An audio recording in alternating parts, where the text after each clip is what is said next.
What's up, Mech fans, and welcome back to the channel. So today, once again, we are doing a full spoiler review slash breakdown of the latest episode of Mobile Suit Gundam GQuuuuuX. This is episode number 4, titled The Witcher's War. Before we get into it though, please do leave a like on this video and subscribe if you're a fan of mecha anime content and want to see plenty more videos like this in the future. Also, head on down to the comments section below. If you've seen this episode, then let me know your thoughts on it. And without further ado, let us dive into the episode.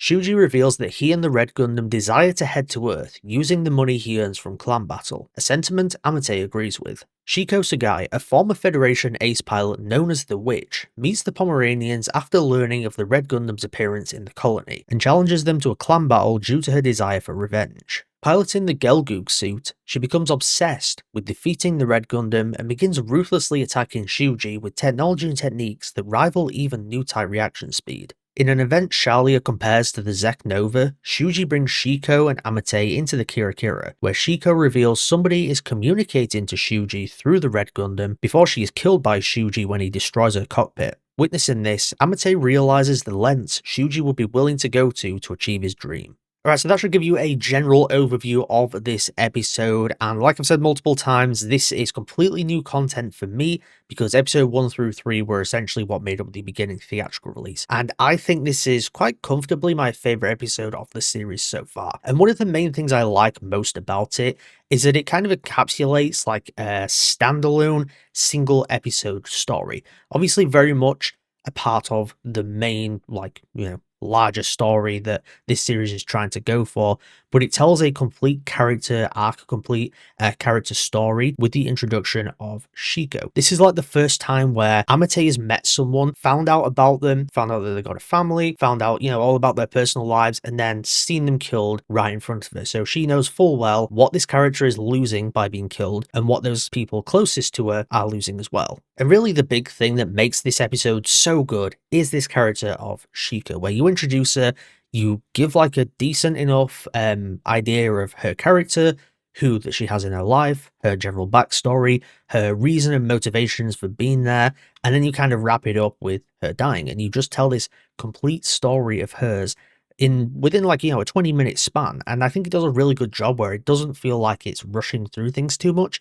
It just gives you kind of basic chunks of things where you can begin to care about her, you understand her perspective and where she's coming from, and you feel bad for it because she is one of those like painfully tragic characters where you want the good life for her because you see everything that she has, and then you realize she's so consumed by revenge, this is just going to completely tear her down, and she's looking at the negative things rather than the positive things, and those negative things are completely at the forefront. It's such a great dissection really of what revenge can do. A theme that's definitely been touched on in a lot of other media. Of course, one of the big recent examples of that theme of revenge and the cycle of revenge, heavily touched on in The Last of Us Part 2. And this definitely reminded me of that in many ways, because you have Shiiko, who wants revenge against the Red Gundam for killing her partner within the 1-year war. And this is essentially her story where, she kind of dropped it all, left it all behind, forgot about it, started a family, all this kind of stuff, and then when it pops up again, all those feelings come back to the forefront, and she feels like she has to do it because of this revenge that she has in her heart. But ultimately, it's not revenge against the person that killed her partner, because she finds out that that's not the person piloting the Red Gundam, but she's still going after it. So it's almost revenge against the idea that ultimately got her partner killed. And that idea is war. It is fighting. And that's what she's going after with revenge. It's not the specific person.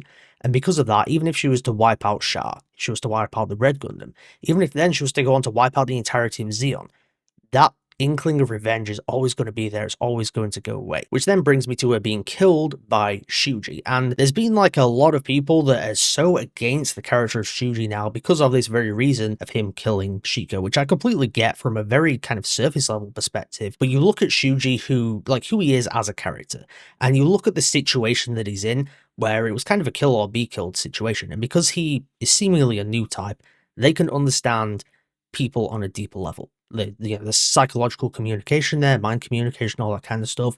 And so when I look at it and Shuji killing Shiiko, I almost see it as a blessing for her, because he is ridding her of this pain of constantly wanting revenge on something. And by her being killed, it is finally giving her that peace of mind to just go on and forget about everything. The other thing I really loved in this episode though, and it's something that I feel like the clan battles generally have been doing, is that it creates interesting mobile suit fights, where it's not just beam sabers clashing, people shooting at one another. As much as that's always very cool to watch and can be really good when it's animated well, this is going the route of not necessarily like super like high quality animation with so much Sakuga and all this kind of stuff.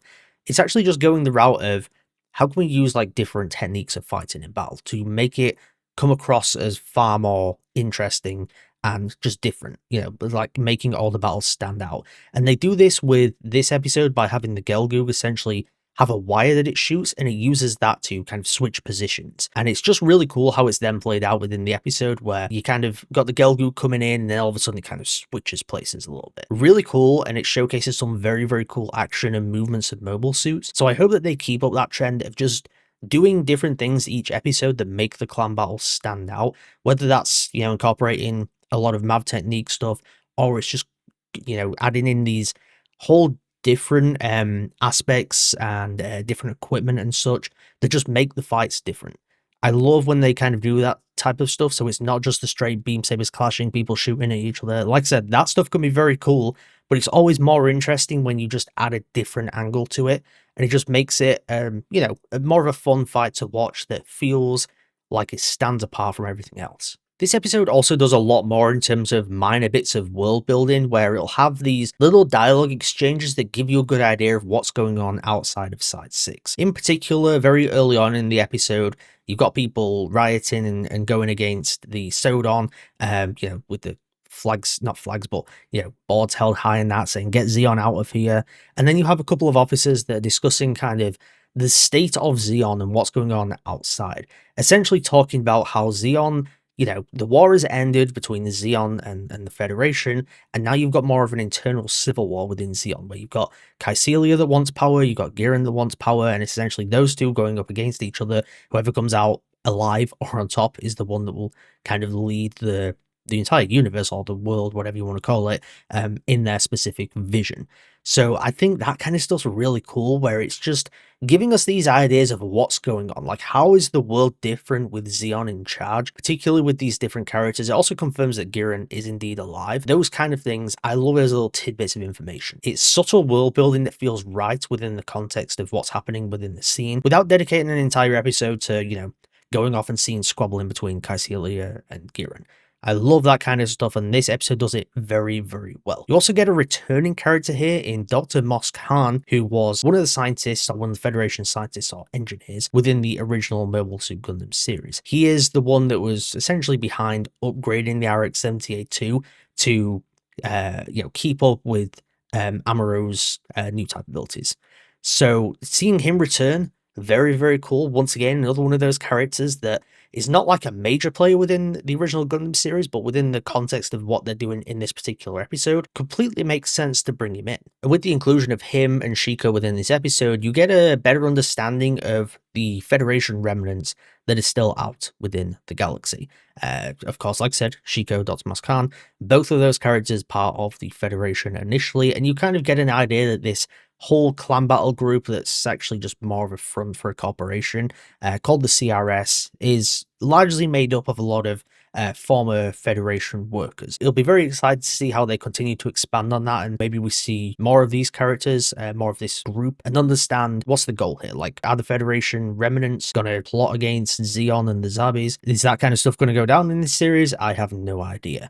But again, that kind of brings in this angle of, you could bring in some characters from that original Gundam series and incorporate them into here. Or even if you don't, you know, you can incorporate mobile suits maybe. Maybe we see, you know, the light cannons show up again, the gun cannons show up again. Maybe we see the gun tank actually fully formed. And there's a lot of stuff you could do that's very, very exciting. If I don't decide to go down that route, that's absolutely fine, because I think just knowing that this stuff is still happening, it's just like subtle bits of world building that give you a better overview of everything that's happening within the world, while still completely maintaining the central focus on this main story and this main group of characters. So overall, like I said, this is my favorite episode of the series so far. It's got such a great thematic meaning to the episode and a great exploration of a character, that cycle of revenge, trying to overcome that, but ultimately failing and then being consumed by it completely.